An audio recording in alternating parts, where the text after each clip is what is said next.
Pag-usapan natin ang mga pang-aabuso sa mga kababaihan at paano nga ba tayo titindig upang ipaglaban ang ating karapatan. Ang violence against women ay isa sa mga suliranin ng ating bansa.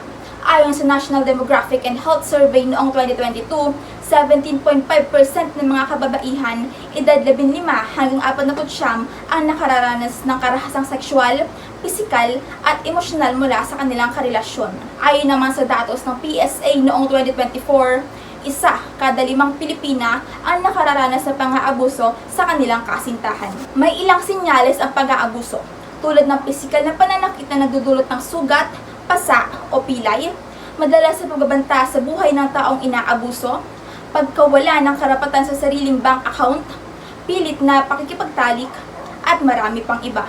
Kapag nakararanas ng ganitong karanasan, ay huwag mag-aatubiling tumawag agad sa pinakamalapit na awtoridad. Para sa karagdagang detalye, abangan sa pagtutok ni Abby Lunar. Abby? Maraming salamat, Jasmine, para sa iyong ulat sa mga detalyeng kaugnay ng gender-based violence sa mga kababaihan. Maraming kababaihan ang patuloy na nakakaranas ng pananakit sa kamay ng ibang tao at malaki ang papel ng media sa isyung ito. Maaari nitong pahirapan pa ang sitwasyon kung saan ang media mismo ang nagiging dahilan para magpatuloy ang maling paniniwala na okay lang saktan ang kababaihan. Pero, ang media rin ang ating susi para sa pagbabago. Paano? Narito ang ilang solusyon at paano tayo makakatulong gamit ang media. Kung ikaw ay isang media creator, malaki ang bahagi mo sa solusyon. Maging responsable sa pagbabalita at paglalahad. Iwasan ang victim blaming at ituon ang pananagutan sa gumawa ng karahasan. Mahalagang iwasan din ang sensationalism at graphic na detalye na maaaring maging detraumatizing para sa audience. Ugaliing maglagay ng trigger warnings at disclaimers sa simula ng iyong content. Gumawa ng makabuluhang content na makakatulong para sa hindi pagpapalaganapan ng GBV at huwag pagkakitaan ang mga sensitibong isyong ito. Para naman sa mga nakapag-consume ng media araw-araw, may responsibilidad din tayo.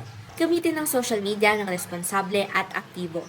Kung may nakita kang post, comment o account na nagpo-promote ng karahasan, victim blaming o nagbabanta sa pagkatao, agad itong i-report sa platform. Iwasan ang pag-like, pag-share o pag-komento sa mga post na nagtataguyod ng karahasan o pambibiktima. Kung ikaw ay may kakilala na nakakaranas ng harassment, pambabastos o cyberstalking na may kinalaman sa GBV, dokumentahin ang ebidensya kagaya ng screenshots at links at i-report ito sa platform o sa kinauukulan kung kailangan.